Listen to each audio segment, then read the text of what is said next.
Ordinea de zi cuprinde 9 proiecte, plus diverse. Citim ordinea de zi, după care cunoașteți ordinea de zi? La diverse avem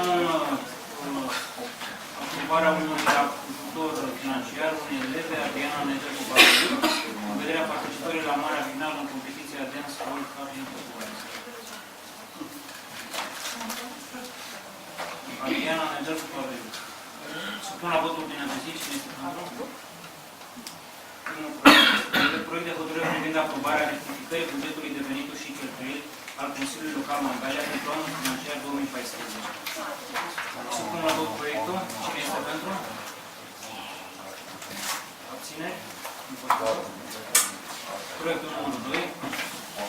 Proiect de hotărâre privind aprobarea documentației tehnice-economice a sistemului de supraveghere video, sediul primăriei municipiului Mangalia. Cine este pentru? Împotriva, abțineri? Proiect de hotărâre privind aprobarea completării contractului de mandat pentru membrii Consiliului de Administrație ai SC Golter Mangalia S.A. Supun la vot proiectul. Cine este pentru?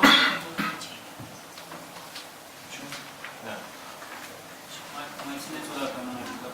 Cine este pentru?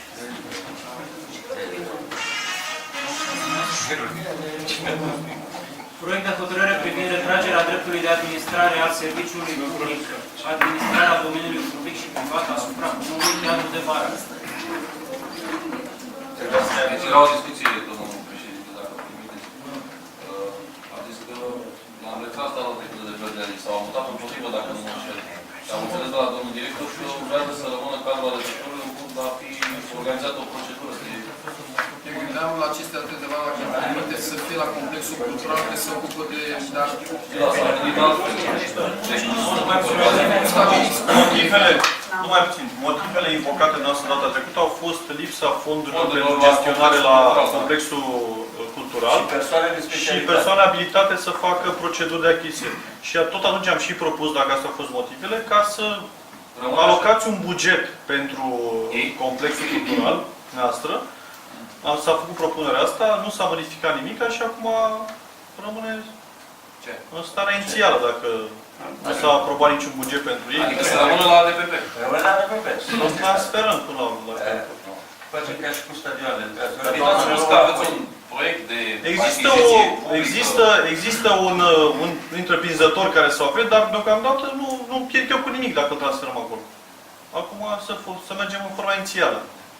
Problema că dacă mutăm acolo trebuie să dăm și banii și personalul necesar să îl întreținem. Astea au fost cerințele noastre. Nu au personal specializat să facă achiziții publice, ori să ne trezim că nu să angajeze nici măcar o firmă să dea un Astea au fost discuții și data trecută, de asta. Și nu-i mai bine să-l păstrați la ADPP și să vă organizați un pic, să-l faceți după aia în funcție de ce hotărâți. Noi am vrut, ținând cont de specificul activității complexului cultural, să-l dăm acolo, ca și asta a fost propunerea noastră. Dar ei vor să facă ceva activități culturale acolo? Ținând cont de specificul activităților culturale, ei se ocupă de cultură, să-l administreze ei, la modul ăsta, aici asta. Poți să-l administrezi tu, să te ocupi de curățenie, de să le plătești facturile și poți să-l dai doar când dau evenimente. Deci în stadiul în care este acum, oricum nu se pot organiza evenimente acolo. El trebuie... Deci nu-i mai bine să reabilitezi un pic și după aceea să... Domnul Cătălin Correa, dacă îmi permiteți. Predai. El a fost predat de către cel care a administrat, nu? Da, l-am preluat noi, da. Și Dar el- cumva ai adus modificări? Nu, dar acolo nu și arată... el arată jalnic, pentru că a fost administrat foarte prost, plus că și în momentul închirierii lui era într-o stare jalnică, nu s-a făcut nimic, s-a degradat pe măsură ce a stat în închirie. Grădina trebuie să îi faci o reparație măcar așa, o cosmetizare. Din punctul nostru de vedere, considerăm că nu este nevoie să investim bani, pentru că orice cosmetizare îi face necesită cheltuieli mari.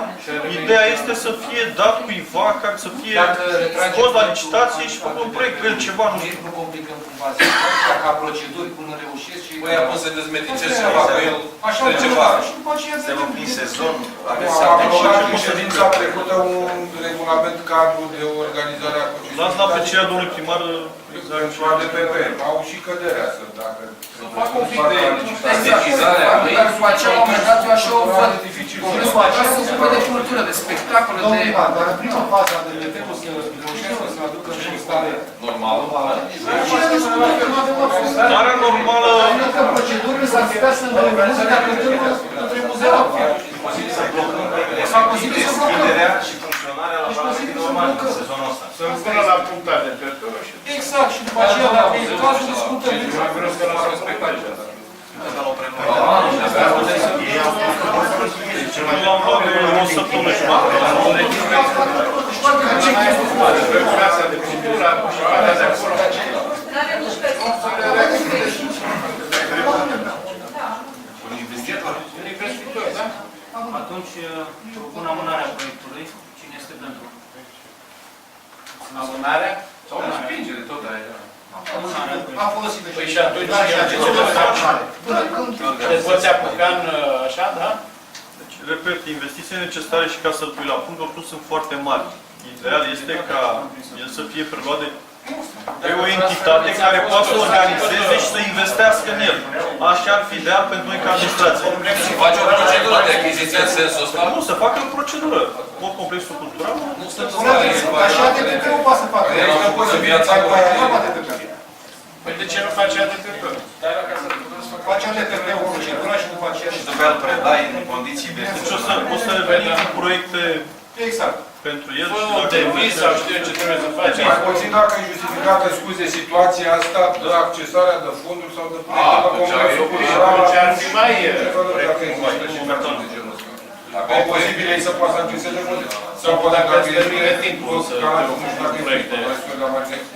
Poate să poată și... Domnule președinte, haideți să protejăm ședința asta fiecare care vrea să știe mai departe. Mâine v-ați Proiect de hotărâre privind aprobarea documentației. Proiect de hotărâre privind aprobarea documentației pentru înființare, semnale, acces municipiu și amenajări aferente. Să pun la vot O proiectul. secundă, aici, că n-am mai citit, rămâne un singur zi. Da, vorbim de o singură intrare dinspre Constanța. Cum iese, cum e... Dar noi vrea cea dinspre 2 mai. De ce nu facem pe cea? Dar putea să Cea dinspre se pare de ca mic. Ideal este lumea să vadă când intră în oraș, nu când iese în oraș. Păi nu, că și de acolo se intră. Nu, de acolo se intră cei care vin din Bulgaria, dar... Dacă e urât. Dacă e urât, hai să facem. Haideți să mâna mai să o punem acolo. Dacă cumva greșim, eu iau personal de acolo, îmi pun salopeta și o mutiu de acolo. Dacă nu e în regulă sau dacă... Ați văzut proiectul, ați văzut? Deci ați văzut proiectul? Domnul Mică, de luat de acolo iau personal fără să coste nimic. Eu, personal iau. Dacă nu arată nimic. Lucrarea, domnule. Proiectul în sine l-am văzut data trecută. Nu este un proiect foarte frumos. Dacă arăta extraordinar de bine, făceam poate una mai mare la intrare dinspre Constanța. Asta E destul de mare, să știți. Este mare, are 3 de mare jumate, 4 metri înălțime. Eu zic să le facem pe amândouă. Ambele intrări sunt acolo. Proiectul este de o singură... Nu, proiectul este pentru... Proiectul era doar de două. Ascultați-l pe domnul Corna și atunci vă explică exact și... Pentru intrarea... Deci proiectul se aplică pentru ambele intrări, dar bugetarea în sine avem bani numai pentru o singură realizarea unei singure structuri. Banii sunt alocați pentru o singură structură. E același proiect. Diferă, unul are ancoră și unul Da, are... diferă foarte puțin. Păi și pe care o punem la intrare? Propunerea noastră a fost să o facem pe cea de la intrarea dinspre Constanța. Pe care din ele? Cu amforă Pe sau cea cu cu amforă? ancoră. Cu ancoră. Cea cu ancoră se pune la vamă. Și cu domnișoara cu geantă. Era doar un etalon de înălțime și... Supun la vot proiectul. Cine este pentru? Împotriva abțineri. Mulțumesc. Proiect de hotărâre privind aprobarea raportului de evaluare pentru obiectivele spațiu tonetă producător și spațiu tonetă comerciant. Da, este o propunere a noastră privind eficientizarea pieței Mercur, ținând cont de faptul că este o cerință mare de locuri pentru vânzare, este și o piață centrală, cheltuielile cu întreținerea pieței sunt destul de mari și nu este ok să avem pierdere pentru obiectivul respectiv. S-a făcut o gândire în vederea reevaluării locurilor de vânzare. Numai pentru piața Mercur. Prețul acela ante piețe nu s-a modificat, rămâne la fel. Este și un stimulent pentru, să zicem așa, pentru cei care se aglomerează aici, să ocupe și celelalte două piețe pe care le avem. Deci vorbim, în primul rând, să înființăm aici și tarabe de vânzare pentru comercianți. Ținând cont de faptul că, așa zi și producători, folosesc numai carnete și încercăm o oarecare normalizare și a situației. Mulțumim, domnul Părnici. Supun la vot proiectul. Cine este pentru? Mulțumesc. Vreau să vă întreb, domnul consilier Organ, dacă acum e corect să aprobați raportul de evaluare și pentru licitația care o ținem blocată, nu era corect să-l aprobăm. Nu am zis. E o situație în care am rămas cu prefectura și cu o procedură care trebuie gândită și trebuie să vă aducem în conștiință. Nu după ședință, nu se poate ține licitația. Dar e proiectul cu ordinea de zi. A fost și a Nu, dar acum e... Nu, problema era alta, de precedent. A vrea să vedeți de ce... Da, eu cred că se poate să întrebă. Următorul proiect de hotărâre privind aprobarea modificării organigramei și a statului de funcții din cadrul Serviciului Public Administrat la domeniul public și privat Mangalia. Aici niște lămuriri din partea zi. Vă rog. Ce schimba sau ce... De fapt, am suplimentat posturi. Dacă țineți minte, inițial, anul trecut, am venit cu o propunere de organigramă undeva la 60 de posturi. În urma apariției unei legi, nu mai știu ce nume, s-a redus acel număr la 40 ceva de posturi, insuficiente pentru activitatea noastră. Acum venim efectiv și suplimentăm organigrama noastră cu 6 posturi necesare. Că vorbim de servicii de achiziții, vorbim la pădure, sunt un post suplimentar la contabilitate, poate nu scapă mai chiar toate. Dacă pe ce vorbim de o suplimentară cu 6 posturi. La cimitire. Adică preferăm să lucrăm cu oameni angajați decât să contractăm firme care să facă diverse servicii. Încercăm să angajăm oameni. Măcar le oferim noi niște locuri de muncă. Supun la vot proiectul. Cine este pentru?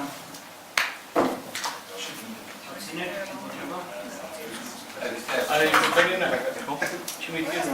Proiect de hotărâre privind aprobarea organizării licitației publice în vederea concesionării spațiului disponibil din clădirea Spitalului Municipiului Mangalia. Proiectul ăsta nu e un nou. Care? Ăsta nu e un nou. S-a consemnat. Nu s-a consemnat, a zis toată lumea. Nu, fiți puțin atenți. Reia votul pentru organigramă. Supun la vot proiectul. Cine este pentru? Proiectul cu suplimentare de posturi? Da, la organigrama. Organigrama la ADVP. Da, votat pe Împotriva? Deci vorbim de angajarea. S-a votat. Mulțumim. Cine se abține? Abține sau împotrivă? Da. 5 abține. 9.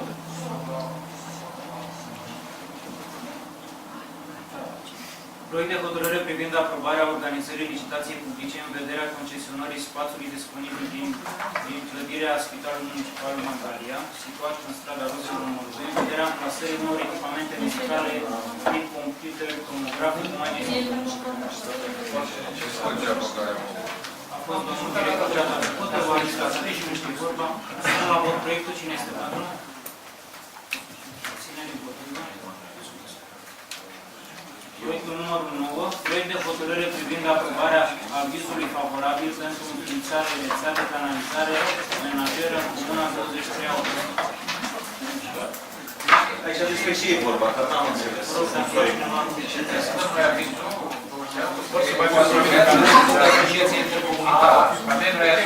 Este asociație intercomunitară, dacă Se intervine pe domeniul public și atunci ar trebui doamna Pulță, la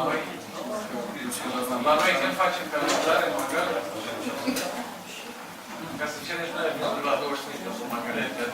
Comuna 23 August dezvoltă un proiect de canalizare și toate de rezidurile sunt conectate de către stația din Mangalia. Acum noi avem un aviz de la Raja luat în 2013 în luna iunie, prin care Raja ne spune, de fapt nu este un aviz, este, dacă vreți, așa o precizare, că stația de la Mangalia ar putea susține și aceste reziduri care vin atât de la 23 August cât și de la Liman. Aceste condiții, având în vedere că este vorba de o conductă care traversează domeniul public al municipiului Mangalia pe o rază de vreo 2203 metri, noi am apreciat că trebuie Consiliul Local să știe acest aspect și să-și dea sau nu acordul cu privire la acest proiect de hotărâre. E vorba de o servitute? Nu e vorba de o servitute. Nu este realizată. Exact.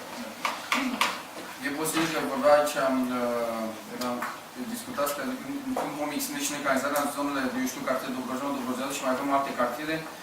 Asta este întrebarea și a mea și a doamnei Boiță, dacă va ține această stație pe care o avem la Mangalia, pentru că Raja ar trebui să ne gândim întâi la necesarul Mangaliei. cei de la Raja au spus că ar fi o problemă.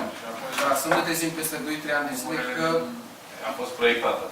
Da, și eu zic că a fost proiectată aici. Avem răspunsul scris de la Raja? Avem un răspuns scris destul de inform, așa, dar există un...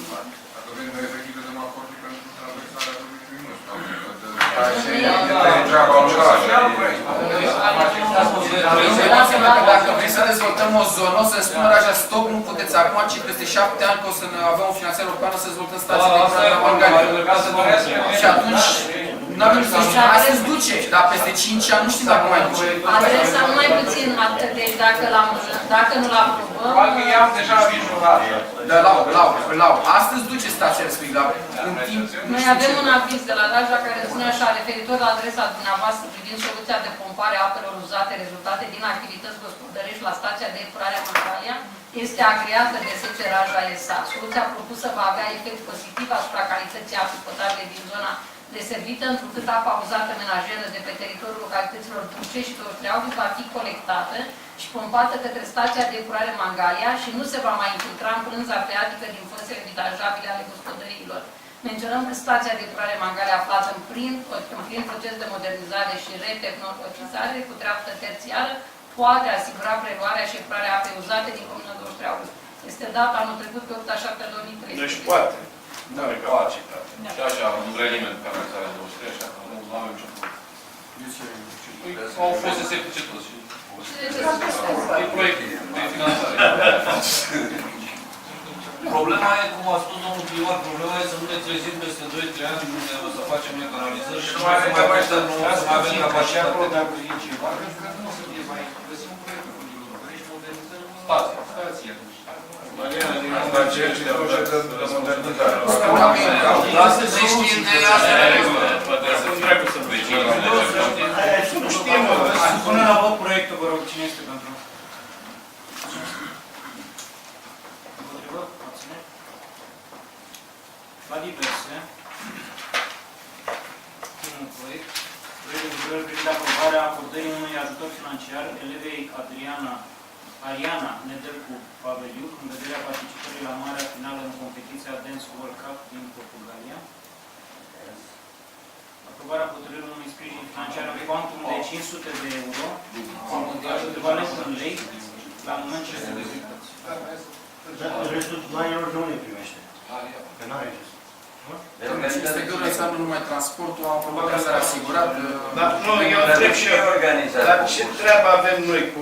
E o chestie, copilul meu sau, nu știu, Este un copil din Mangalia, face parte dintr-un grup de 17 elevi. Ce treabă avem noi, doamnă? Iar Mangalia poate fi reprezentată la acest concurs internațional de dans. A fost o solicitare din partea părinților care nu își pot permite să acopere toate cheltuielile. Au toate rezervările făcute. Dacă s-a calificat în finala unui campionat mondial și nu are posibilitatea să... Păi și care e problema? E cineva de final asta, o dă pe undeva, o Da, telefonă, se aude de Mangalia pe undeva. Poate să campioană mondială. Dacă e să scrie. Ia, cu ocazia asta, dată și eu cu domn profesor. Mergem pe cont propriu sau... Vrea să mergem la campionatul mondial? Este la copiii mai mulți de anumite localități. De la Mangalia, doar ea face parte din acel club. Și primăriile din celelalte localități au acordat sprijin copiilor lor. Doamna director, ați auzit cum se vede de domnul Mică? Domnul Mică, datele speciale trebuie. Supun la vot. Cine este pentru? Care? Ce cu Brazilia sau... Împotriva? Mai am și eu, stați puțin, mai am o problemă. Toți nu știu dacă adunate la Noi nu avem bani să traversăm toată și de conturile cadrului, dar ce fac 600 de euro? Deci se fac acum aproape 3 luni de când au fost decontat. Păi, dar uite, poftim. Și mai. Au avut situația. Da. Au adus, au discutat. Îmi place, domnul Bosul, noastră de afaceri nu le aflu, la mine ce nu vin. Eu n-am nimic scris, n-am niciun telefon dat pe subiectul acesta. Și mai trimis mai confortabil. chiar sunt probleme așa majore ca să vă deranjeze pentru asta. Domnul director economic știe unde e fata care răspunde pe telefon? Ea nu vine la Consiliu, că niciodată. Da, vine, poate să vină, dacă, dar nu este o problemă, dar profesorii, dacă n-am primit nicio hârtie să spun. Știi că au Consiliu, m-au sunat, m-au școală. Simona Belo sau cine? Deci nici pe martie, nici aprilie nu... și vine și mai au. Sau de nu le-a făcut de cont. Domnul profesor, să înțeleg că informarea asta mi s-a făcut în cazul Consiliului de Administrație. Vă te-ai pus să vine și de Consiliul la țară de acest. Să fac o hârtie, o pun pe fax, atâta tot. Uite dacă o dau la serviciile de primărie, știți că o deranjeze pe dumneavoastră. Trebuie să aibă număr de registrare. Verifică programa. Imediat, verificăm. Deci, imediat ați aprobat, domnilor colegi, ați aprobat proiectul. Deci, domnul profesor, imediat în ajutorul ăsta, Deci mă dă eu nu m-am abținut, domnule. S-a notat. Dar nu mi se pare, pe cuvântul ăla, nu știu, a mai apărut într-o zi aici, a spus și un banner de la mare, cu nu știu ce campion să te... Nu înțeles. Trebuie să ajutăm și... Cu ce să ajutăm? Bun, dar nu stai puțin, dar ce trebuie respect? Copilul ce cont? Care campion vă duce a fi pe asta, banner mare? Nu, serios, dar ce treabă are unul dau 500 de euro să meargă să plimbe? Dacă e finala de campionat, Mă reprezintă pe mine, reprezintă Consiliul Local. reprezintă Mangalia. Ce unde să mai unde Dacă Doamne ajută că câștigă o armată pe podium, și dacă ea fac premie de acolo, și să luați lumea banii înapoi că m-ați ajuns. N-are nicio treabă una cu alta. Vrea să fie așa cu ușurică.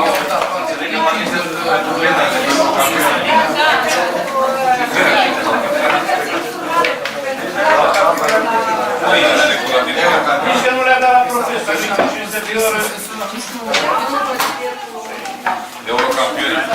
La unul care ia mărâși, care nu are medicamente, care nu dați așa cu atâta ușurință. Se ducă la nu știu ce finală de dans.